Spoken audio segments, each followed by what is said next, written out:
Hello everyone, welcome to my YouTube channel Avinash Pawar EMRS. Today we are going to study class 12th English subject Flamingo, Keeping Quiet. This poem written by poet Pablo Neruda.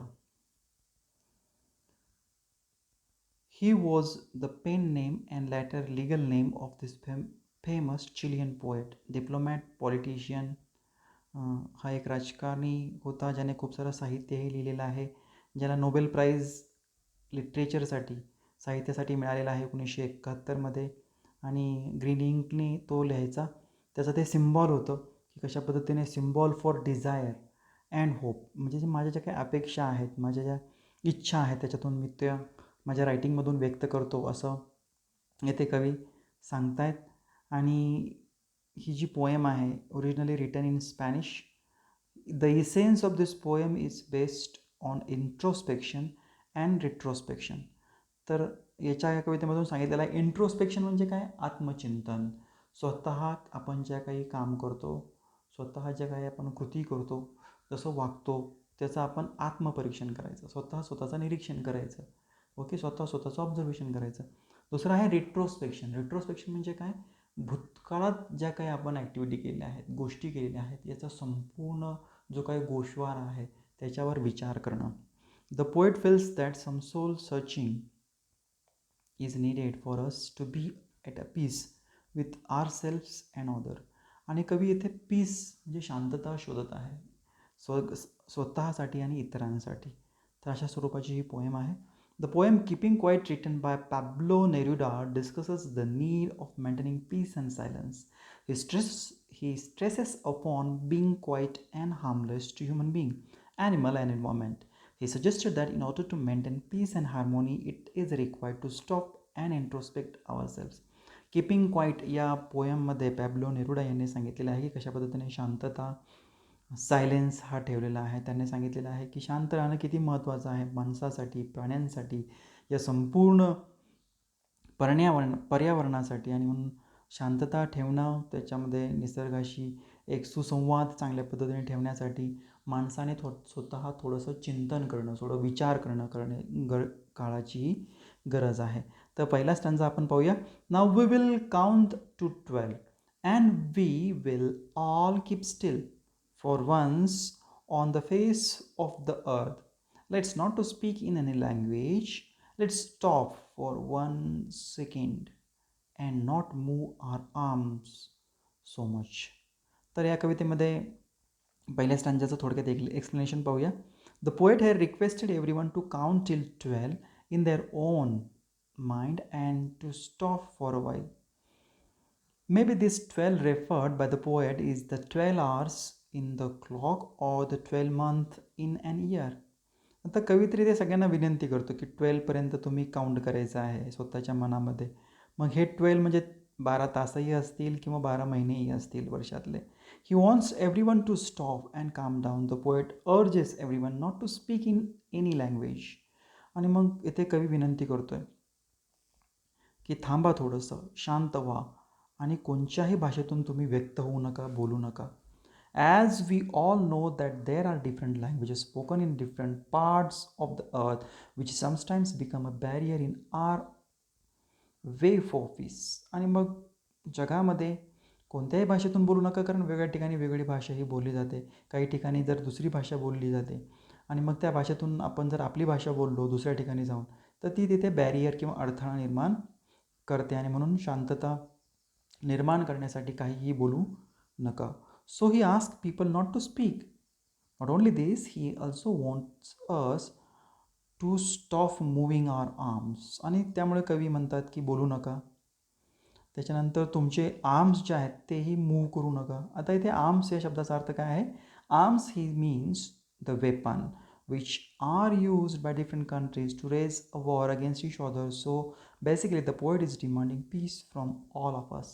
येथे arms म्हणजे weapon अर्थ केलेला आहे, जो युद्धामध्ये weapons वापरले जातात ते वेपन्स.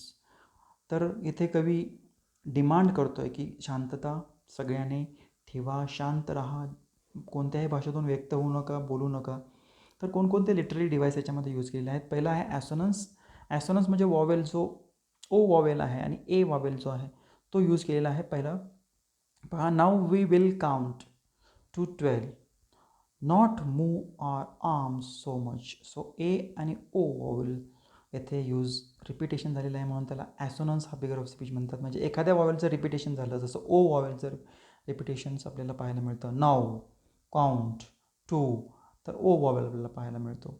त्याचबरोबर ए वॉवेल आपल्याला येथे पाहायला मिळतो. ॲनाफोरा हा दुसरा फिगर्स ऑफ स्पीच येथे यूज केलेला आहे.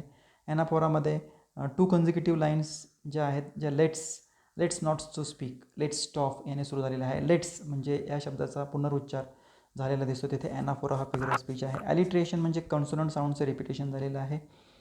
Second consonant sound at the start of second or more closely placed word याचं वर्णन झालेलं आहे. त्या कोणत्या होत्या? वी विल, व साऊंड हा रिपीटेड झालेला आहे. नेक्स्ट स्टांजा आहे, it would be an exotic moment without rush, without engine, we would all be together in a sudden strangeness. Fishermen in the cold sea would not harm whales, and the man gathering salt would look at his hurt hands. Poet says that it would be a rare situation when there will be no engine working. आणि कवी इथे सांगतात पहिल्याच ओळीमध्ये दुसऱ्या स्टांजाच्या की एक रेअरातली सारखी सारखी घडणारी नाही, कधीतरीच घडणारी अशी परिस्थिती असेल की जिथे इंजिन काम करणार नाही. Here he wants to say that if everything comes to stand still, it will be very different moment. सगळे जर शांत राहिले तर ही एक वेगळीच घटना असणार आहे. If all the engines like the vehicles and the machines stop, then there will be a sudden strange situation as the world will experience a sudden calmness. सगळे ज्या काही व्हेकल्स आहेत, गाड्या आहेत, मशीन आहे, ह्या जर थांबल्या तर एक मोठ्या प्रमाणात शांतता आपल्याला पाहायला मिळेल. People will not be in a rush to achieve material thing one after another. लोक पळणार नाहीत मटेरियल गोष्टी. मटेरियल थिंग्स म्हणजे काय? भौतिक गोष्टी. उदाहरणार्थ गाडी, बंगला, पैसा, ह्या गोष्टीच्या लोक मागं पळणार नाहीत, सगळं जर शांत झालं तर. Further, the poet says that the fishermen will also stop and not harm well in the sea. This means that poet is urging everyone not to harm the animal. आता एक मासेमारी करणाऱ्याने जर समुद्रामध्ये गेला नाही, जर त्याने वेल या माशाला जर काही इजा पोहोचवली नाही, त्याला पकडण्यासाठी तो जर गेला नाही, तर सगळीकडे शांतता राहील. म्हणजेच आपल्याला सुचवायचं आहे की प्राण्यांनाही कोणी इजा पोहोचू नये. Here he gives the example of whale which are being hunted for the purpose of food or trade. आपल्याला पाहायला मिळतं की व्हेल हा मासा आहे, तो खाण्यासाठी किंवा व्यापारासाठी त्याचा उपयोग केला जातो. He also want people to calm down so that they can stop and see what they have achieved or lost. आणि लोकांनाही सांगतात की काम डाऊन व्हा, शांत व्हा आणि थोड्या वेळ इंट्रोस्पेक्ट करा, विचार करा आपण काय अचीव केलेलं आहे, काय मिळवलेलं आहे, काय गमवलेलं आहे, लॉस्ट काय केलेलं आहे. For this he gives the example of the man who gather salt whose hands are hurt. आणि मग यासाठी तो उदाहरण देतो की जो माणूस मीठ गोळा करतोय ना, त्याच्या हाताला कशा जखमा झालेल्या आहेत, इजा झालेल्या आहेत. Here he wants every one to stop for a while in order to see and feel their achievement and how much they have lost for sake of attaining such materialistic things. माणूस हा भौतिक गोष्टींच्या मागे पळत आहे. गाडी, बंगला, पैसा, ह्या भौतिक गोष्टींच्या मागे पळता पळता त्याने स्वतः विचार करण्याची गरज आहे की त्याने काय मिळवलं आहे आणि काय गमावलं आहे. लिटरल डिव्हायसेस याच्यामध्ये अलिट्रेशन पाहायला मिळतं. व साऊंड हा रिपीटेड झालेला आहे. व म्हणजे काय? वी, व, उड, व साऊंड हा रिपीट झालेला आहे. सडन, स्ट्रेंज, स साऊंड इथे रिपीट झालेला आहे. हिज, हर्ट, हँड, ह साऊंड इथे रिपीट झालेला आहे. सडन, स्ट्रेंज, स साऊंड हा रिपीट झालेला आहे. Next, those who prepare green wars, wars with gas, wars with fire, victory with no survivors, would put on clean clothes and walk about with their brothers in the shade, doing nothing. What I want should not be confused with the total inactivity. Life is what it is about. I want no struck with death. The poet here asks everyone to stop those activities which are damaging the environment. ज्या पर्यावरणाला नुकसान पोहोचवतात अशा सगळ्या काही activities आहेत, कामं आहेत, ते थांबवण्यासाठी येथे कवी सांगत आहे. Today all human being are making money by damaging the environment with their activities such as mining, deforestation, letting the chemical waste in to the river. माणूस हा वेगवेगळ्या ॲक्टिव्हिटी करत आहेत आणि त्याच्यामुळे पर्यावरणाचं मोठ्या प्रमाणात नुकसान होतं आहे. जसं काही झाडं तोडणं असेल, केमिकलचं वेस्ट नदीमध्ये फेकणं असेल, त्याचबरोबर खाणकाम असेल. The poet ask us not to do so. He also requests people not to involve in war as there is no benefit of achieving such victory in which no one is left alive. आणि कवी ते सांगतोय, सगळ्यांना विनंती करतोय की युद्धामध्येही कोणी जाऊ नका, अशा ॲक्टिव्हिटी तुम्ही करू नका. युद्धामुळे कोणीही जिवंत राहणार नाही. He says so because wars and environmental damages will lead to no life on earth. आणि मग तो सांगतो युद्ध जर झालं तर पर्यावरणाची हानी होईल आणि या पृथ्वीवरती कोणीही जिवंत राहणार नाही. Rather he wants people to adopt a new approach towards life and mankind. He says that you should treat your enemy like brother and promote peace and harmony in the world. आणि त्याने सांगितलेलं आहे कवीने येते की आपण आपल्या शत्रूला सुद्धा आपल्या भावासारखं वागवलं पाहिजे, ज्यामुळे शांतता, एक सुसूत्रता आपल्या जीवनामध्ये येईल आणि शांतता ही येणं यासाठी गरजेचे आहे. लिटररी डिव्हायसेस, इथे पुन्हा एलिट्रेशन व साऊंड आपल्याला पाहायला मिळतो. वॉर व विथ व. दुसरं आहे क्लीन क्लोथ. क साऊंड हा रिपीट झालेला आहे. हे होतं ॲलिट्रेशन. दुसरं फिगर ऑफ स्पीच आहे या स्टांजामध्ये ॲसोनन्स, म्हणजे वॉवेल साऊंड ओ हा वॉवेल साऊंड यूज केलेला आहे. Victory with no survivors. Victory T O दिसतोय तुम्हाला, नो मधला ओ आणि सर्वायवर मधला O sound. Would put on clean cloth, walk about with their brother. येथे ओ साऊंड हा प्रॉमिनंट आहे, म्हणून ॲसोनन्स हा फिगर ऑफ स्पीच आहे. आणि रिपिटेशन मध्ये यूज ऑफ वॉर हा शब्द रिपीट पुन्हा पुन्हा झालेला पाहायला मिळतो.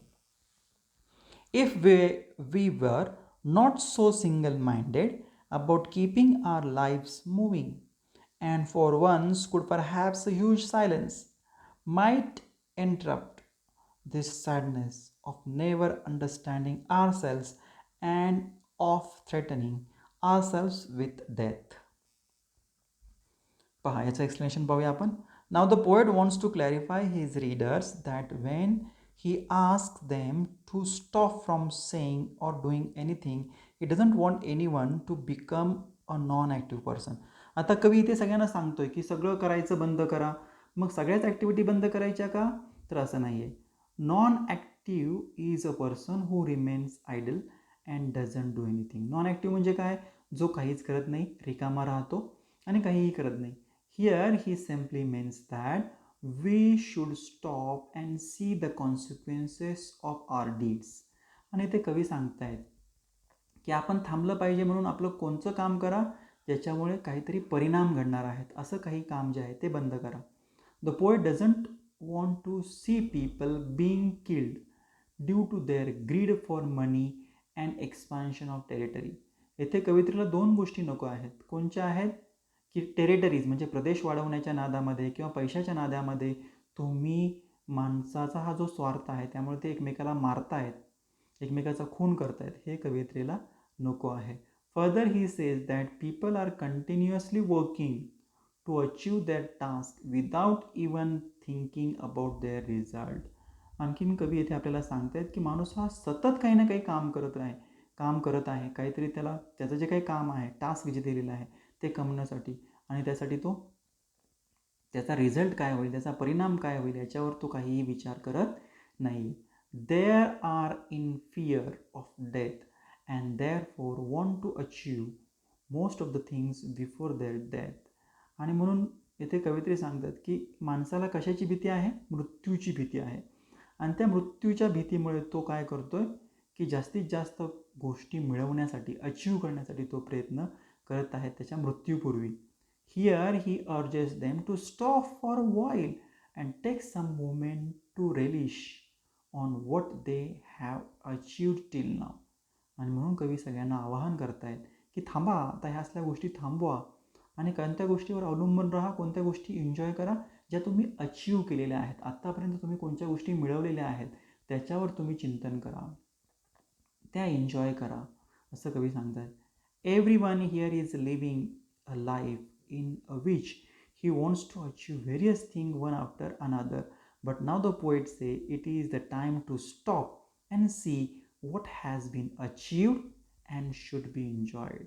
आणि आताच थांबण्याची वेळ होणार आलेली आहे, शांत राहण्याची वेळ आलेली आहे आणि ज्या गोष्टी आपण ऑलरेडी प्राप्त केलेल्या आहेत, मिळवलेल्या आहेत, त्याच्यावर चिंतन करा आणि त्याच गोष्टी तुम्ही एन्जॉय करा. This will help us to skip the sadness which has become so prominent in our lives, the sadness of not enjoying what we have achieved and the greed to achieve what next is in the list to be achieved. आणि इथे कवी सांगतायत की या सगळ्याचं हे तुम्ही जर थांबलात आणि जे प्राप्त केलेलं आहे त्याच्याबद्दल जर तुम्ही एन्जॉय केला तर काय होईल, हे जे काही सॅडनेस आहे, दुःख आहे जे तुमच्या जीवनामध्ये आहे, कोणतं दुःख आहे, ज्या गोष्टी आपण मिळवलेल्या आहेत, बरोबर आहे, किंवा स्वार्थ, आपण आपला स्वार्थ पाहून ज्या गोष्टी आपण मिळवलेल्या आहेत, आपल्या लिस्टमध्ये आणखीनही आपल्या काही गोष्टी असतील की मला हे प्राप्त करायचं आहे, मला गाडी घ्यायची आहे, मला बंगला घ्यायचा आहे, मला जमीन घ्यायची आहे, ओके, ह्या मटेरियलिस्टिक थिंग ज्या आहेत, भौतिक गोष्टी मिळवण्यासाठी जे दुःख त्याच्यामुळे माणसाच्या मनामध्ये निर्माण होतं, हे थांबवण्याची गरज आहे आणि त्याच्यावर चिंतन करून जे मिळवले त्याच्यावर तुम्ही एन्जॉय करा, असं कवी इथे सांगतायत. इथे सुद्धा डिव्हायसेस ॲलिट्रेशन हा पाहायला मिळतो. We were so single minded, त्या हा एक लिटररी डिव्हायसेस व साऊंड हा रिपीट पाहायला मिळतोय. वी वर सो सिंगल स साऊंड इथे आपल्याला रिपीट झालेला पाहायला मिळतो. इंजाबमेंट हा फिगर ऑफ स्पीच पाहायला मिळतो. अँड फॉर वन्स कुड पर हॅव्स अ ह्यूज सायलेन्स, इथूनही कवी ओळ चालू होते आणि थेट कुठे थांबते, of threatening our selves with death, इथेही कविते थांबलेले आहे. हा एन्जॉयमेंट हा फिगर ऑफ स्पीच येथे पाहायला मिळतो. Perhaps the earth can teach us and when everything seems dead latter proves to be alive. Now I will count up to 12 and you keep quiet and I'll go. आणि याचं explanation आपण पाहणार आहोत. So now the poet suggests to the human being that we should learn a lesson from earth. कवी येथे सांगतायत सर्वांना की आपण ह्या पृथ्वी मातेकडून काहीतरी शिकलं पाहिजे. During the winter everything freezes, जसं हिवाळ्यामध्ये सगळं थंडगार होतं. अँड बिकम लाईफलेस, आणि जिथे हिवाळ्यामध्ये लाईफलेस जीवन नसतं तिथे, बरोबर आहे. जसं आपण निसर्गाकडे पाहतो की हिवाळ्यामध्ये काहीच आपल्याला पाहायला मिळत नाही, निसर्गामध्ये सगळं लाईफलेस असतं, जीवन कशामध्ये नसतं निसर्गामध्ये. But when the season changes and it's the onset of spring season, everything present in the nature such as the trees, birds, rivers etcetera gets life.